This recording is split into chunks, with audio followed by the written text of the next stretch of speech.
नमस्कार दोस्तों, चलिए जानते हैं झारखंड की ताजा और बड़ी खबरों को। साथ ही हम यह भी जानेंगे कि भारत सरकार ने किन किन नई योजनाओं को लागू किया है। वीडियो को लाइक कीजिए और अगर अभी तक आपने चैनल को सब्सक्राइब नहीं किया है तो जल्दी से सब्सक्राइब कर लीजिए।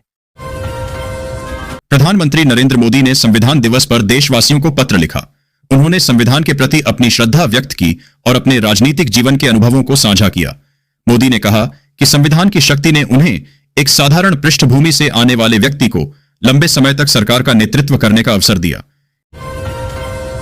केंद्रीय मंत्रिमंडल ने दुर्लभ मृदा स्थायी चुंबक विनिर्माण योजना को मंजूरी दी है। इस योजना के तहत अगले 7 वर्षों में 7,280 करोड़ रुपए की दुर्लभ मृदा की खोज की जाएगी। इस पहल का मकसद भारत में 6,000 मीट्रिक टन प्रतिवर्ष एकीकृत दुर्लभ मृदा स्थायी चुंबक विनिर्माण स्थापित करना है, जिससे आत्मनिर्भरता बढ़ेगी और भारत वैश्विक बाजार में एक महत्वपूर्ण खिलाड़ी के तौर पर उभरेगा। उपराष्ट्रपति सीपी राधाकृष्णन ने बुधवार को संविधान दिवस के मौके पर संसद भवन के सेंट्रल हॉल में सांसदों को संबोधित करते हुए कहा कि हमारे संविधान की आत्मा ने एक बार फिर यह साबित कर दिया है कि भारत एक था, एक है और हमेशा एक रहेगा। उन्होंने कहा कि संविधान हमारे महान स्वतंत्रता सेनानियों के संघर्ष, बलिदान, बुद्धिमत्ता और उन करोड़ों भारतीयों की आकांक्षाओं का प्रतिबिंब है जिन्होंने आजादी के लिए अपना सब कुछ न्यौछावर किया। वाणिज्य कर विभाग के सचिव अमिताभ कौशल ने ओरमांझी प्रखंड के सदमा पंचायत में आपकी योजना आपकी सरकार आपके द्वार शिविर का निरीक्षण किया। उन्होंने ग्रामीणों को अबुआ आवास, गुरुजी स्टूडेंट क्रेडिट कार्ड जैसी योजनाओं की जानकारी दी और स्वीकृति पत्र प्रदान किए। कौशल ने अधिकारियों को सभी पात्र लोगों तक योजनाओं का लाभ पहुंचाने का निर्देश दिया। ग्रामीणों ने प्रशासन की त्वरित सेवाओं की सराहना की। झारखंड के 3,614 सरकारी स्कूलों में हैबिटेशन मैपिंग का काम पूरा हो गया है। ऐप के माध्यम से घर घर सर्वे किया जा रहा है। शिक्षा विभाग का लक्ष्य है कि कोई भी बच्चा शिक्षा से वंचित न रहे और सभी बच्चों को गुणवत्तापूर्ण शिक्षा मिले। सरकार शिक्षा की गुणवत्ता में सुधार करने के लिए योजनाएं बना रही है। रांची में भारत और दक्षिण अफ्रीका के बीच होने वाले क्रिकेट मैच को लेकर उत्साह है। शहर के ज्यादातर होटल भर चुके हैं, खासकर इकोनॉमी क्लास के कमरे। बिजनेस क्लास के कमरे भी सीमित हैं और महंगे हैं। टीमों के लिए विशेष व्यवस्था की गई है। रेलवे स्टेशन रोड के होटल सबसे ज्यादा पसंद किए जा रहे हैं। मैच से होटल उद्योग को काफी फायदा हो रहा है। जल्द ही नई दिल्ली हावड़ा रूट पर वंदे भारत एक्सप्रेस शुरू होगी, जिससे राजधानी एक्सप्रेस की तुलना में 2 घंटे की बचत होगी। आधुनिक सुविधाओं से लैस यह ट्रेन यात्रियों को गति और सुविधा प्रदान करेगी। रेलवे का यह प्रयास देश में बेहतर कनेक्टिविटी को बढ़ावा देगा, जिससे व्यापार और पर्यटन को लाभ मिलेगा। यह योजना बुजुर्ग नागरिकों को आर्थिक रूप से सशक्त बनाने के लिए एक सराहनीय कदम है।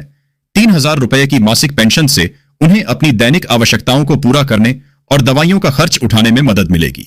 यह राशि उन्हें आत्मनिर्भरता और सम्मान के साथ जीवन जीने का अवसर देगी, जिससे वे वृद्धावस्था में दूसरों पर कम निर्भर रहेंगे।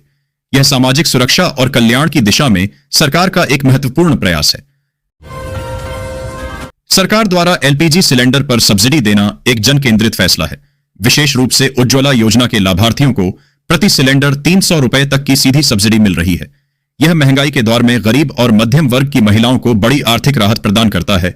इसका मुख्य उद्देश्य स्वच्छ ईंधन तक हर घर की पहुंच सुनिश्चित करना और धुएं से होने वाले स्वास्थ्य जोखिमों को कम करना है। यह कदम सामाजिक कल्याण और पर्यावरण दोनों के लिए महत्वपूर्ण है। जमशेदपुर पूर्वी विधानसभा के विधायक और जनता दल यूनाइटेड जेडीयू के नेता सरयू राय ने कहा है कि झारखंड सरकार का सामान्य प्रशासन विभाग शिथिलता का शिकार है। इसका प्रतिकूल प्रभाव मुख्यालय से प्रखंड स्तर की प्रशासनिक दक्षता पर पड़ रहा है। पूर्वी सिंहभूम जिला प्रशासन इसका सर्वाधिक शिकार है। उन्होंने कहा कि पूर्वी सिंहभूम जिला मुख्यालय जमशेदपुर में एसडीओ धालभूम का पद कई महीनों से खाली है। यह महत्वपूर्ण प्रशासनिक पद लंबे समय से प्रभार में चल रहा है। फलस्वरूप जनहित के अति आवश्यक निर्णय लंबित हैं। डीएसएम स्कूल फॉर एक्सीलेंस की 11वीं वार्षिक खेलकूद प्रतियोगिता का आयोजन मंगलवार को टेल्को स्थित सुमंत मूलगांवकर स्टेडियम में किया गया। इसमें ग्रीन हाउस ने शानदार प्रदर्शन करते हुए ओवरऑल चैंपियन बनने का गौरव हासिल किया। ग्रीन हाउस को सर्वश्रेष्ठ मार्च पास्ट के खिताब से भी नवाजा गया। ब्लू हाउस सबसे अनुशासित हाउस रहा। बालक वर्ग में रोशन व बालिका वर्ग में अस्मी रोहित को बेस्ट एथलीट के खिताब से नवाजा गया।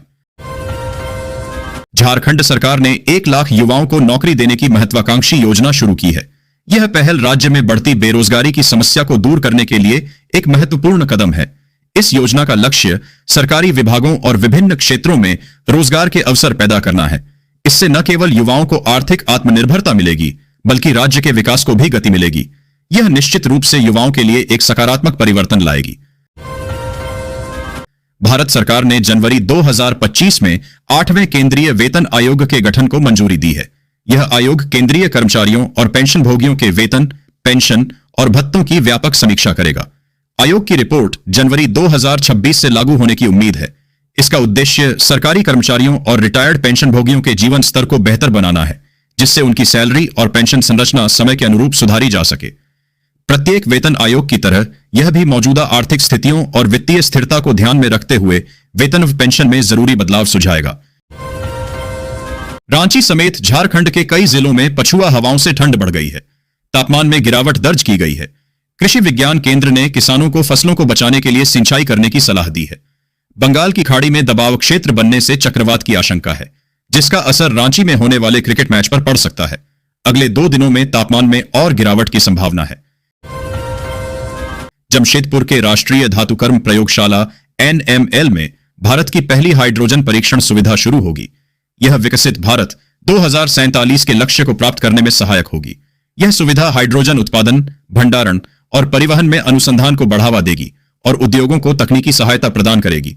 इससे भारत हाइड्रोजन ऊर्जा के क्षेत्र में आत्मनिर्भर बनेगा।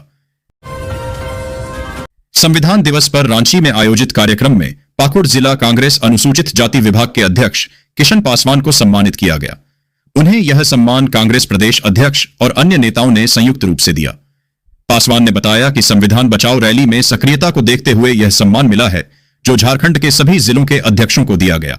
उन्होंने कहा कि भारत का संविधान अनेकता में एकता का प्रतीक है और हमें अपने कर्तव्यों का पालन करते हुए राष्ट्रीय ध्वज व प्रतीकों का सम्मान करना चाहिए। उन्होंने युवाओं को संविधान की रक्षा के प्रति जागरूक करने की बात कही। उपायुक्त मनीष कुमार ने पाकुड़ शहर स्थित मास्टर सोबरन मांझी पुस्तकालय का निरीक्षण किया। उन्होंने छात्रों से संवाद कर उनकी समस्याओं की जानकारी ली। पेयजल की समस्या पर तुरंत RO सिस्टम लगाने का निर्देश दिया। न्यूनतम शुल्क लेने की बात कही ताकि अधिक बच्चे पुस्तकालय का लाभ उठा सकें।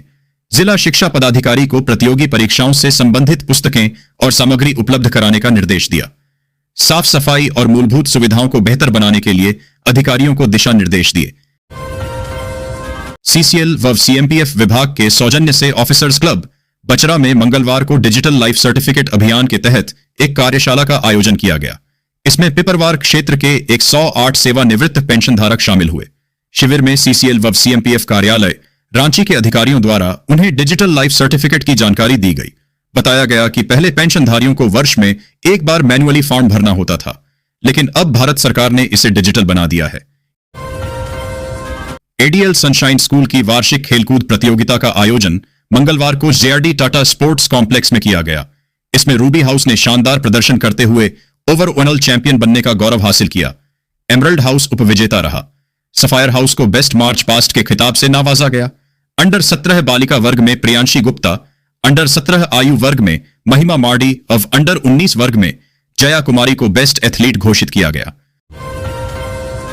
प्रखंड क्षेत्र के लहरजोरी व मार्गो मुंडा पंचायत भवन में मंगलवार को सेवा का अधिकार सप्ताह के तहत आपकी योजना, आपकी सरकार, आपके द्वार शिविर कार्यक्रम का आयोजन किया गया।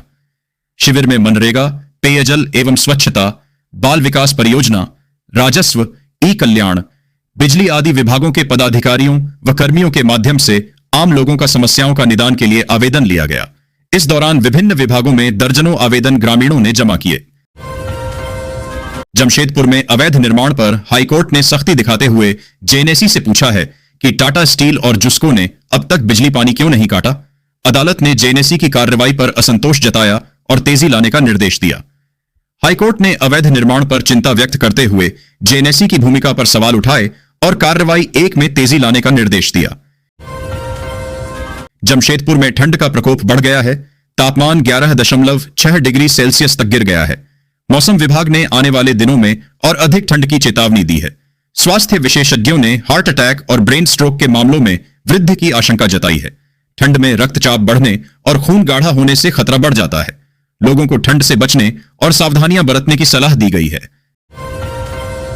सेल और BSNL के बीच CUG एग्रीमेंट समाप्त होने की कगार पर है, क्योंकि दोनों कंपनियों में सहमति नहीं बन पा रही है।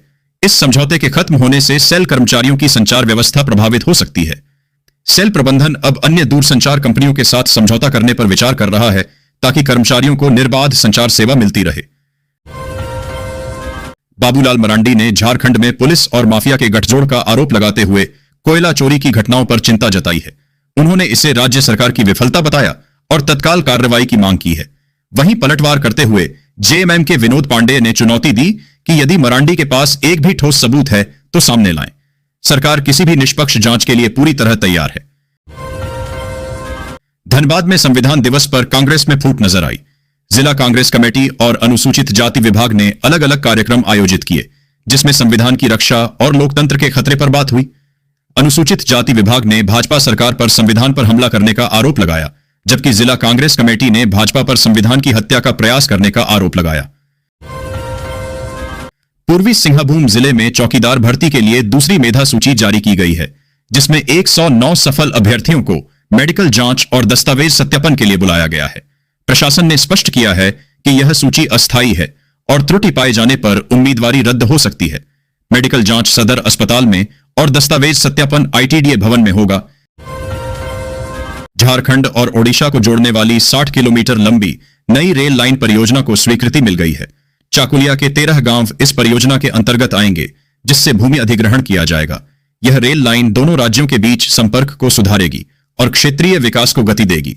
इससे व्यापार और वाणिज्य को भी बढ़ावा मिलेगा। झारखंड हाई कोर्ट ने जमशेदपुर के अतिथि होटल के 3 कमरों को सील करने के मामले में नाराजगी जताई। अदालत ने तत्काल कमरों को खोलने का आदेश दिया।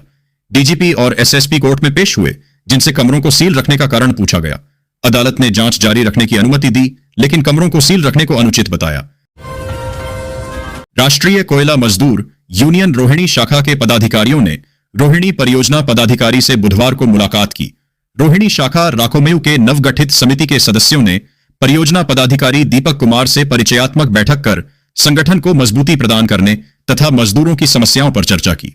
यूनियन ने आशा व्यक्त की है कि प्रबंधन श्रमिकों से संबंधित उठाए जाने वाले मामले में सकारात्मक पहल करेगा।